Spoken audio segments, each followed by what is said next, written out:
And welcome back to what two Who wins in one day. I'm essentially rounding out the week of Who wins from last night. I just wasn't feeling quite well, so I was able to crank out a short what if, actually a long what if, but a one-shot what if to accommodate the what if people who will enjoy my what ifs. And of course, now I'm doing the Who would win. And this week's Who would win, or today's Who would win, comes just from Zion Z, who asked the question, who won a fight? Hal Jordan, the Green Lantern, versus Yhwach from Bleach. Now, Hal Jordan, that goes without saying. He's the Green Lantern. He has a Green Lantern ring. He has some military training as he was a pilot. The Green Lantern ring works on the construct of will, creating energy constructs, effects, and abilities, all attributed to the user's will. Fear is the enemy of will. If you start to feel fear, your constructs will waver. The battery does need to be recharged, or the ring does need to be recharged by the battery of the ring. Overall, it's not a huge factor. Hal Jordan is considered one of the strongest Green Lanterns, just because that's the nature of comics, though there are stronger Green Lanterns out there. Also, I don't believe you specified if you wanted me to do like a White Lantern Hal Jordan or Parallax Hal Jordan or something like that. So but to be fair, I'll oftentimes go with several alternate versions of a character in one video. So we'll do, I know Kyle Rayner became the White Lantern for an extended period of time. Did Hal Jordan become the White Lantern at one point? I know he was possessed by Parallax at one point. Let's see, Hal Jordan, who was the embodiment of fear. Hal Jordan. Let me see. Did he become a White Lantern? White Lantern? Hal Jordan? Yes? No? Maybe? Let's see. Is that Hal Jordan? Is that Kyle Rayner? No. He did become a White Lantern. Okay, so we use Green Lantern Hal Jordan, White Lantern Hal Jordan, and Parallax Hal Jordan. So Parallax Hal Jordan, he had basically a entity that is the living embodiment of fear, which is pretty much like it's kind of like a cosmic being on some level. And a White Lantern ring gives you access to pretty much every power in the spectrum of light. So green, yellow, red, blue, orange, indigo. I'm missing a color. That's the only thing. There's 7 colors. What am I missing? Sapphire. There is also a new spectrum called the ultraviolet lanterns, but they didn't allow access to that. Plus, allows the ability to create life. Basically, it's an uber powerful artifact. Or uber powerful. You become extremely powerful. Allows you all the abilities of all the Lantern Corps, plus your own abilities, including life manipulation on some level. Yhwach is technically human, but he's technically a Quincy, which were a race of spiritually aware, empowered beings in the Bleach manga universe. Yhwach, depending on how you know. Yhwach, we'll call him.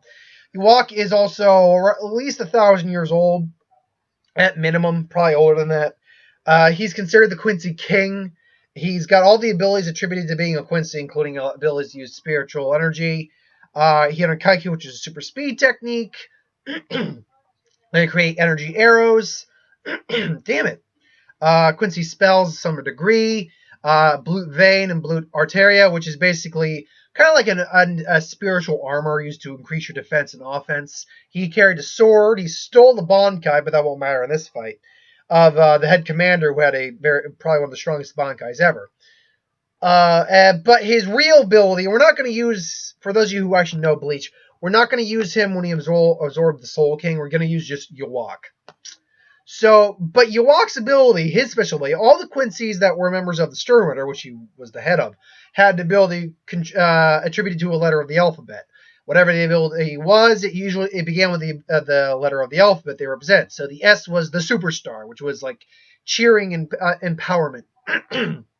M was the miracle, which basically was a megamorph ability plus, things along those lines. E was the explode, which made things explode, so forth and so on. His ability was the Almighty. Now, can you guess what the Almighty did? Well, if you don't know what the Almighty did, or you never watched my Yhwach versus Cosmic Armor / Thought Robot Superman video, which I'll admit there was a very key error I forgot to take into consideration in that fight. So anyone who was really getting on my case, honestly had a right to get on my case. There was a big key factor I forgot about that fight, or I just kind of didn't consider to be very important for a fight. And then ultimately, I'm like, oh shit, that actually no, I should have really factored that in. But anyway, Yhwach can, first off, he cannot just see the future. He can see the future, but he can see every possible outcome that is going to happen and react accordingly. And can't just see the outcome of the event, but he can literally change what is about to happen. Example, when Ichigo went into his Bankai, for those who don't know Bleach, a Bankai is a superpowered ability. They have swords, he has a superpowered ability. And the sword changes. When Ichigo went into a Bankai, we got one pellet of his Bankai. All of a sudden, his Bankai snapped. The tip of the Bankai snapped off. Like, what just happened? Yeah, I saw that your Bankai was really powerful. It was going to be a problem. So, I just decided no. And I broke it. All Bankai, I just broke it in the future. So, it broke. Yeah. The dude can literally, with the very rare exceptions of things like hypnosis or illusions which can alter his perception, and therefore he's not certain which future it is. He can alter the future on will, even altering futures where he dies. The only reason he ended up actually even dying was through a damn technicality. So, here's the problem with this fight right off the bat, Zion, and I appreciate the suggestion. I'm going to do it. Okay, so let's say, and we're going to do each one, so we'll do normal Hal Jordan, Green Lantern. Let's say Yhwach is trying to conquer the Earth and all that stuff, and trying to remake things in his image, make a new creation. Well, Hal Jordan's not going to have that. Hal Jordan comes in, creates a few constructs, Quincy, he humors him for a little bit, and Yhwach has enough power and ability to counteract a couple constructs, no problem. So he just breaks those, and eventually it's just like, okay, I've had enough. And then he just looks at Hal Jordan. Hal Jordan's about to throw the ring. Ring just shatters. And it's like, yeah, that ring is a really powerful weapon. I decided no. So I decided in the future, which is now, your ring shattered.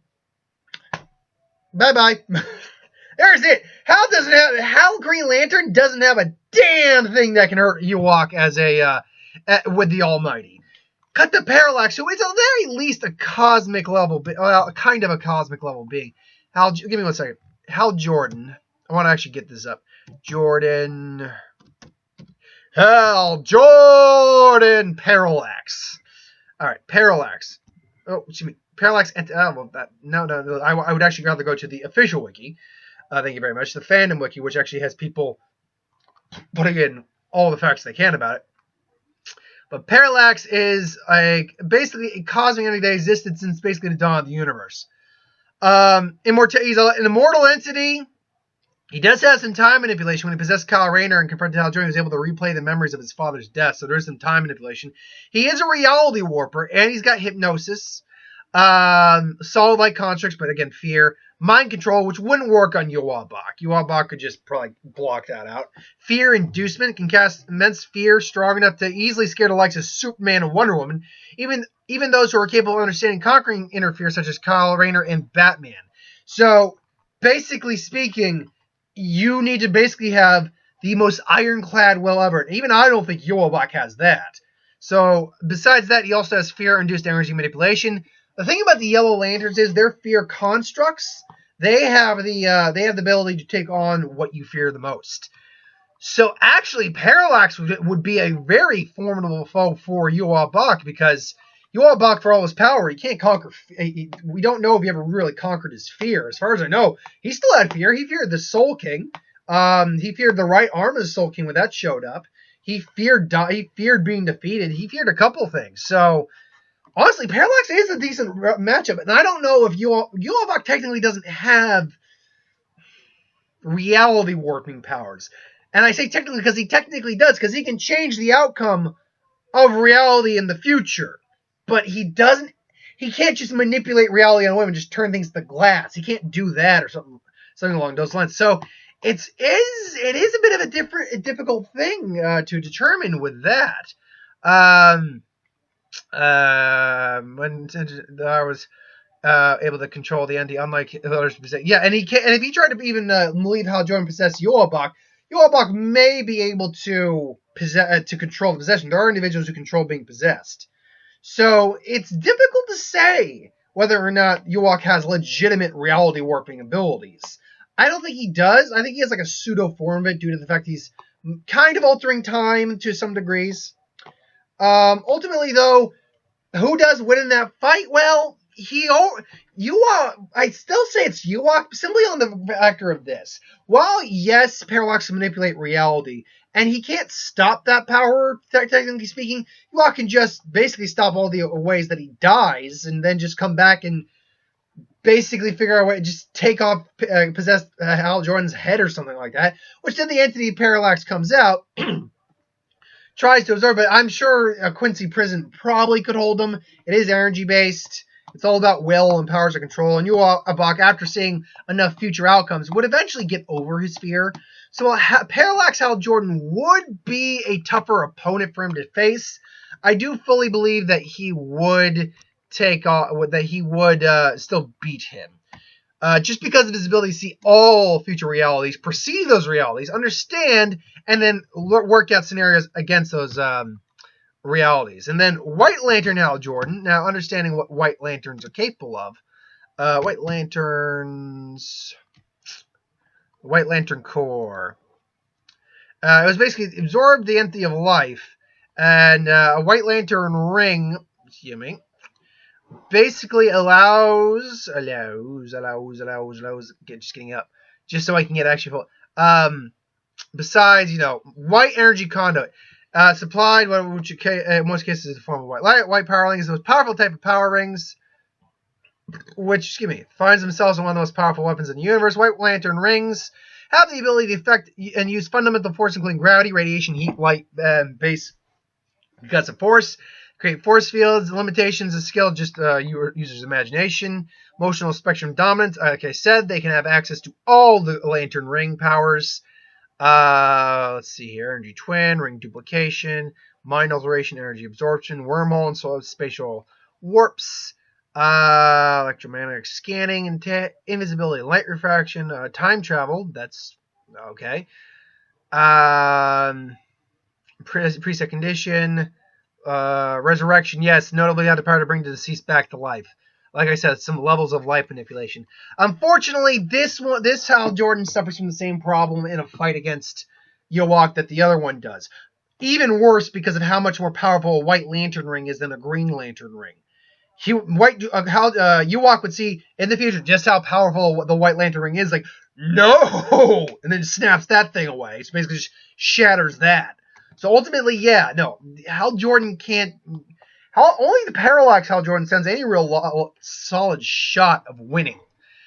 And even then, I imagine even if he killed Yhwach, it would not be a permanent death because Yhwach again can basically stop himself from dying in different versions of the future. So he would see the futures where he dies, and he says, "No, I'm not going to die." So there is that. Ultimately, I do think Yhwach wins all three of these fights. Do you think it's different, though? Do you think any of the versions of Hal Jordan I've just brought up could actually legitimately beat Yhwach given his abilities? I don't think they could. Only Parallax Hal Jordan stands even a legitimate shot, and even then, it'd only be a temporary win. And when I say temporary, not one of those, he's not dead, but Hal Jordan wins the match. I mean, okay, I beat him.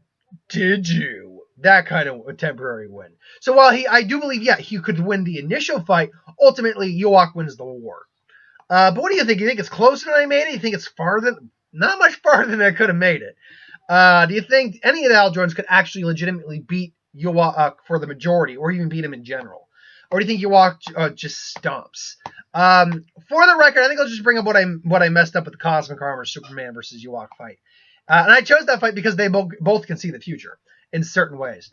I honestly forgot to really take into consideration the fact that Cosmic Armor Superman, or Thought Robot, is fourth wall aware.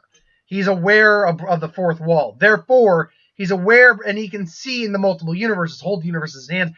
Ergo, he could theoretically have been aware of the canon of Bleach and all that, and Yhwach's powers, and just stopped him right there. So I did make a pretty big error on that. I have to admit, that's my bad. I very rarely feel like I need to redo or readdress something But for that one, I'll make the exception. Yeah, that's my bad. That my B, everybody. That is my B. By the way, if you have not watched Team 4-Star yet, if you like Team 4-Star Dragon Ball Z Abridged, they put up episode 60 finally. Oh man, I love that episode so much. I particularly love 16 and Cell calling Go On Out on something. I'm not going to spoil it if you haven't seen it yet.